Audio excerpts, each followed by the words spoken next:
বাজবেন দেবাংশু। দেবাংশু দেবের অংশ তিনি, সত্যিকারের রামের অংশ তিনি, সত্যিকারের মহাদেবের অংশ তিনি, আল্লাহর অংশ তিনি, জিজাসের অংশ তিনি। বেছে নিলে দেবের অংশকে বেছে নেব, ধর্মকে যদি বেছেই নিতে হয় সত্যের জন্য বেছে নেব। আমার রাজ্যের ওই রাজন্না হালদার একজন জুম্মায় ফচকে নেত্রী, জুম্মায় 8 দিন রাজনীতি করতে নেমেছে, আজকে নেবে আমার আল্লাহ পাকের সাথে একজন মানে চোর চুট্টা চিটিংবাজের সাথে, একজন দেবের সাথে, ভগবানের সাথে, আমার আল্লাহ পাকের সাথে সমতুল্য করেছে।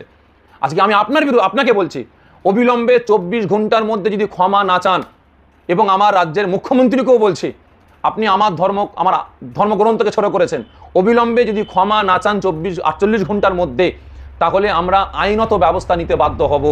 রাজন্না হালদার তিনি বক্তব্য রাখতে বলছে, দেবাংশু ভগবানের একটা অংশ, দেবের একটা অংশ, নাউজুবিল্লাহ মিন জালিক, আল্লাহ পাকের, বাইবেল কোরআন সব শেষ হয়ে যাবে, আমি মমতা, আমার উন্নয়ন, আমার ইতিহাস শেষ হবে। লজ্জা লাগছে যে আমরা কোন দেশে কোন সরকারের আমলে আমরা বসবাস করছি।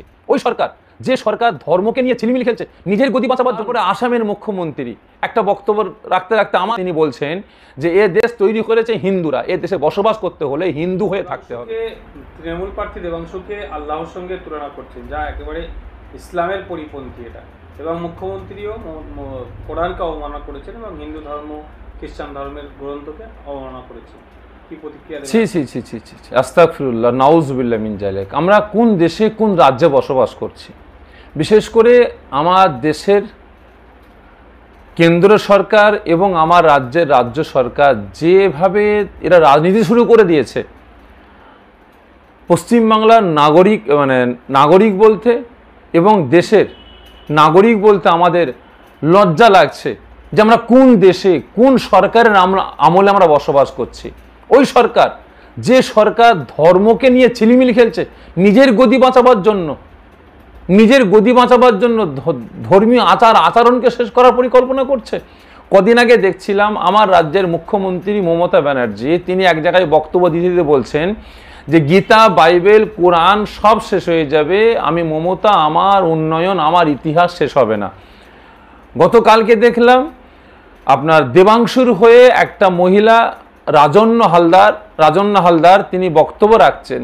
সে মহিলা বক্তব্য রাখতে বলছে, দেবাংশু ভগবানের একটা অংশ, দেবের একটা অংশ, নাউজুবিল্লাহ মিন জালিক, আল্লাহ পাকের অংশ, নাউজুবিল্লাহ মিন জালিক। আজকে এরা রাজনীতিকে কেন্দ্র করে নিজের গদিকে বাঁচাবার জন্য আজকে ধর্মকে নিয়ে ছেলে খেলানো শুরু করে দিয়েছে। কদিন আগে আরও দেখছিলাম যে আমার দেশের একজন বিজেপি নেত্রী নূপুর শর্মা আমার রসুল পাক সাল্লাল্লাহু আলাইহি ওয়াসাল্লামের শানে একটা কটূক্তি করেছে, বাজে কুমন্তব্য করেছে।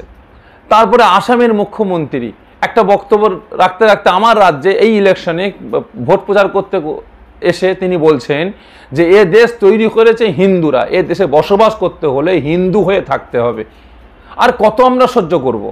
তারপরে কদিন আগে দেখছিলাম, গত 3 দিন আগে আমার রাজ্যের মুখ্যমন্ত্রী মুসলিম সম্প্রদায়কে কেন্দ্র করে রাজনীতি করতে বিজেপি সরকার মুসলিম সম্প্রদায়কে নিয়ে রাজনীতি করতে দেখা যাচ্ছে এখন নিজের ধর্মের মানুষগুলোকে, নিজের ধর্মের ধর্মগুরুদের উপর আক্রমণ শুরু করে দিয়েছে, স্বামীজিদের উপর আক্রমণ শুরু করে দিয়েছে। ইসকন থেকে নিয়ে আপনার বেলুর মঠ থেকে নিয়ে প্রত্যেকটা ধর্মের ধর্মগুরুদের উপর আক্রমণ শুরু করে দিয়েছে।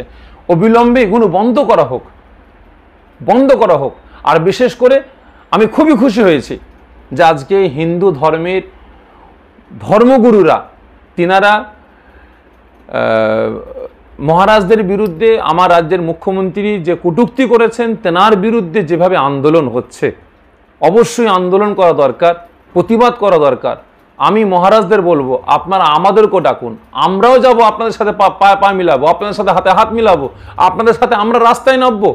কিন্তু আমার ধর্মের উপরে যখন আক্রমণ আসছে, আপনাদেরও তো উচিত আমাদের সাথ দেওয়া, আমাদের পাশে দাঁড়ানো।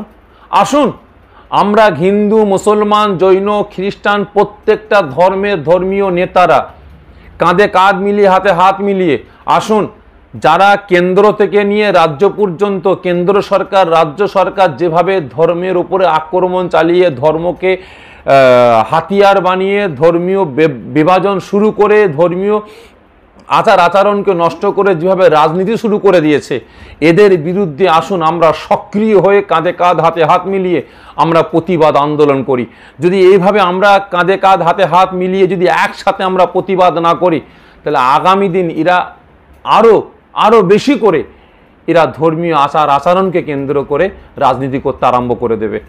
বিশেষ করে আমি প্রত্যেকটা ধর্মগুরুদের কাছে আমি অনুরোধ করব, মজবুত হয়ে আসুন আমরা প্রতিবাদ করি।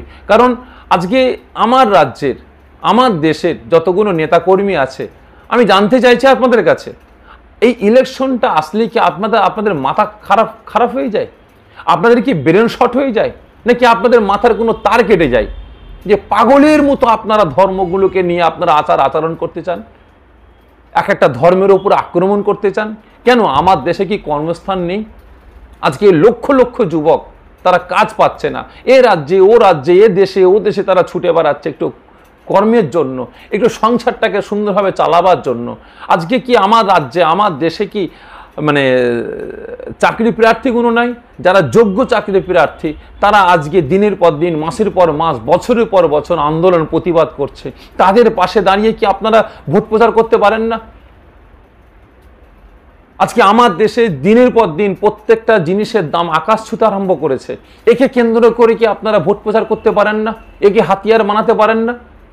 আজকে আপনারা ধর্মীয় বিভাজন সৃষ্টি করে হিন্দু মুসলমান করে আপনারা আজকে ভোট প্রচার করে বেড়াচ্ছেন। মুসলমান পাড়ায় গিয়ে মুসলমান নেতা গিয়ে বলছে যে তোমরা আমাদের পাশে থাকো, তোমরা আমাদের ভোট দাও, গরু কি করে খাওয়াতে হয় তার ব্যবস্থা আমি করব। হিন্দু ভাইদের পাড়ায় গিয়ে হিন্দু নেতা গিয়ে বলছে তোমরা আমাদের পাশে থাকো, তোমরা আমাদের সাথ দাও, কি করে গরু খাওয়া বন্ধ করতে হয়, সামনে কুরবানি আসছে, আমরা তার ব্যবস্থাটা নেব। এভাবে আপনারা সাপ হয়ে কামড়াচ্ছেন আর রোজা হয়ে ঝাড়ছেন। এভাবে প্রত্যেকটা ধর্মের মধ্যে আপনারা বিভাজন সৃষ্টি করছেন। আজ থেকে 2005 সাল 2000 সাল আজকে ব্যাকে যান, কে হিন্দু কে মুসলমান আমরা চিনতাম না। আমাদের মধ্যে কত সুন্দর ভ্রাতৃত্ব ভালোবাসা ছিল, একে অপরের সম্পর্ক ছিল। তানারা আমার বাড়ি আসতেন, আমরা তানাদের বাড়ি যেতাম। প্রত্যেকটা ধর্মের মানুষ একে অপরের বাড়ি যাওয়া আসা করতো, বন্ধুর মতো সম্পর্ক ছিল, আত্মীয়র মতো সম্পর্ক ছিল। আর বিশেষ করে কেন্দ্র সরকার আর আমার রাজ্য সরকার, এই দুই মানে সাম্প্রদায়িক সরকার আসার পরে আজকে হিন্দু মুসলমানের মধ্যে বিভাজন সৃষ্টি হয়ে গেছে। হিন্দু মুসলমানের মধ্যে হিংসা অহংকার শুরু হয়ে গেছে। হিন্দু মুসলমানকে দেখলে নাক ছিটকাচ্ছে, মুসলমান হিন্দুকে দেখলে নাক ছিটকাচ্ছে। অবিলম্বে এগুলো বন্ধ হোক। আসুন আমরা এদেশের জনগণ, এ রাজ্যের জনগণ আমরা কাঁধে কাঁধ মিলিয়ে, হাতে হাত মিলিয়ে, যারা ধর্মকে নিয়ে রাজনীতি করে বেড়াচ্ছে, ধর্মকে ছোট করার পরিকল্পনা করছে, দিনের পর দিন মুসলিম সম্প্রদায়কে কেন্দ্র করে, মহারাজদেরকে কেন্দ্র করে, ছোট করে যেভাবে রাজনীতি শুরু হয়েছে, এর বিরুদ্ধে আমরা সক্রিয়ভাবে আমরা আন্দোলন করি, প্রতিবাদ করি। এবং তার সাথে সাথে আমি আবারও বলছি, আমার রাজ্যের, আমার দেশের যত হিন্দু, মুসলমান, খ্রিস্টান প্রত্যেকটা ধর্মগুরুদের কাছে আমি অনুরোধ করব, আসুন আমরা কাঁধে কাঁধ হাতে হাত মিলিয়ে একসাথে এই দুই সরকারের বিরুদ্ধে, দুই সাম্প্রদায়িক সরকারের বিরুদ্ধে আমরা গর্জে উঠি। ধর্মকে নিয়ে আমরা রাজনীতির প্ল্যাটফর্মে আসাটা আমরা বন্ধ করি।